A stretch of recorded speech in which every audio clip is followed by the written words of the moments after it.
Here's part 3 of the stairs upgrade, the bottom 6 or 7 stairs.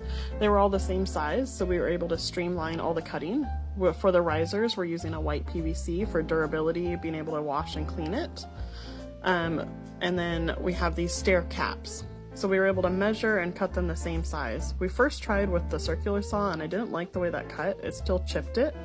So we moved to the miter saw to cut all of these stair treads. We were really careful about which direction to cut it because of that curved nose. We needed to make sure that we weren't going to snap it. These are quite expensive stair caps, so you don't want to mess it up. So we measured multiple times and we made sure that they were exactly the size we needed because we couldn't redo it and couldn't order new ones. So just chop, chop, chop, repeat 6 times for this bottom half. Again, they were all the same size, that set of stairs, so that made it really easy. The top one of those 6 needed to have a little notch cut to go with the, the start of the wall going up the rest of it.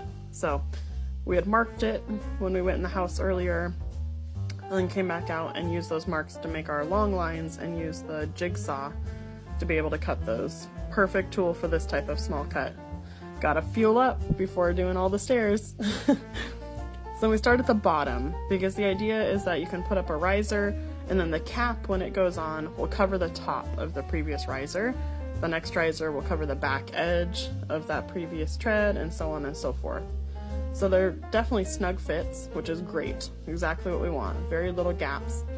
Put some construction adhesive, and then tack it in with some, I use the 18 gauge brad nails to be able to just get it to stay where it needs to and hold. Especially these, they're not structural. The structural part is already underneath there.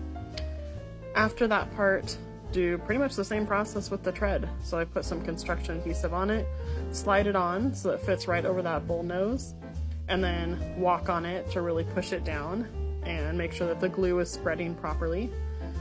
Give one more push to make sure it's all the way back and didn't shift, and then tack it in with a couple nails. The edge one there went a little wonky, so I had to pull it back out. But again, that pretty much gets covered by the next riser. So this riser, I was doing the test fit and didn't put the glue on, and it was really stuck.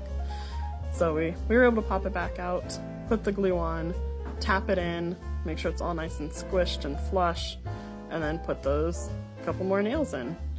And we keep going on each of these treads. We move up one, make sure it's all squished down. And this process goes so much faster with the second person. We had them staged in this little room off to the side. So my husband was able to grab it, hand it to me. We had them in the right order. Again, all of these were the same size, so it was extra streamlined. And we did one after another. So we have some other finishing touches we'll be doing later, so don't worry about those holes you see and the edge of the stairs that's really exposed and raw. More steps coming later for that. But after that first set, we put our weights on there and watch for part 4.